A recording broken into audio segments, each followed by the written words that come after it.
The preseason rankings just came out, and history says at least 6 teams sitting completely unranked right now will actually make the college football playoff. Stick around, because we're breaking down 4 programs nobody's talking about who have a genuinely real shot. Welcome back to the channel covering the biggest stories in college football. Hit subscribe now and smash that like button before we dive in, because today we're diving into the teams that got left out of the preseason conversation entirely. The preseason AP Top 25 poll dropped this Monday, and as always, it immediately got picked apart before a single game has even been played. That includes plenty of debate over who's overrated and who got completely snubbed. That snub group includes several teams that weren't ranked at all, but still have a legitimate shot at making this year's college football playoff.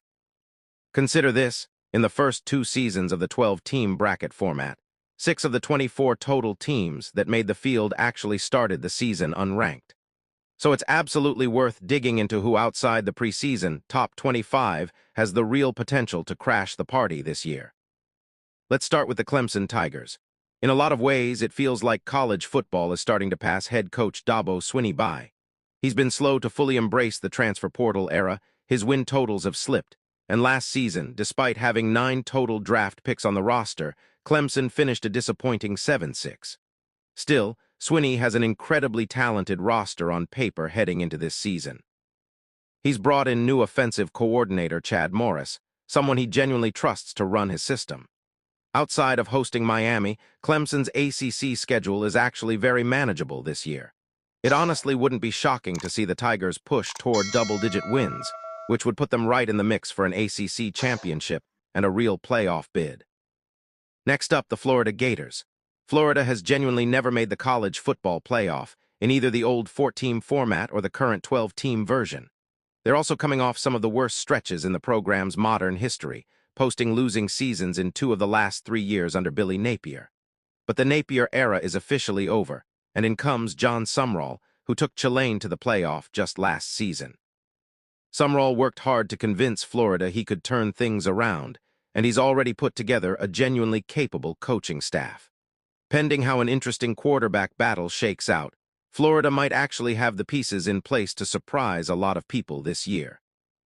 Then there's the Auburn Tigers, another SEC program with a brand new coaching staff hoping to make noise early and often in 2026. Auburn has a genuinely brutal stretch in October: Tennessee, Georgia, LSU, and Ole Miss back-to-back, and how they handle that stretch is likely going to define their entire season. New head coach Alex Golesh took a noticeably different approach to roster building compared to Sumrall at Florida. Rather than starting from scratch, he brought several key players over from USF that he already trusts, including quarterback Byram Brown. That means his players already know the system inside and out. Now they just have to prove it works against a significantly tougher conference. Finally, the Oklahoma State Cowboys round out this list, and this one's genuinely a longer shot than the others. No coach did more for that program historically than Mike Gundy, but he clearly wasn't adapting to the modern era of the sport, going just 3-9 in 2024 before getting fired following a 1-2 start last season. The Cowboys finished a disastrous 1-11, and on paper, they look like a real long shot for the playoff. But remember, Indiana looked like a long shot too, before making the field twice in a row under Curt Cignetti, who famously brought his own players along from James Madison.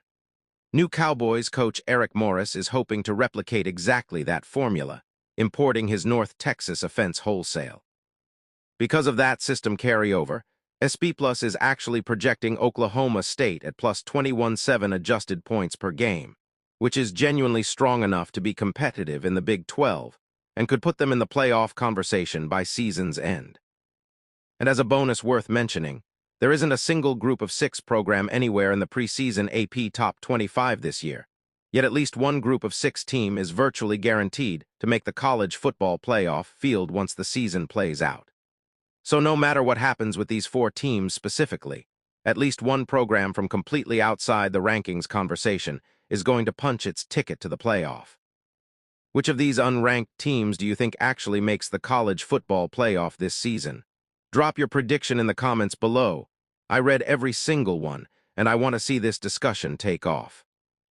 That's our full breakdown of 4 unranked teams with genuine playoff potential heading into the 2026 season. Every year, teams like these remind us why the preseason polls are really just an educated guess. If you made it all the way to the end of this video, thank you for watching through. It genuinely helps this channel grow more than you'd think. Hit that like button right now if you enjoyed this breakdown. Subscribe if you haven't already so you never miss our college football coverage. And drop a comment letting me know which sleeper team you're rooting for. We've got a lot more breakdowns coming very soon, so stay subscribed, and I'll see you in the next one.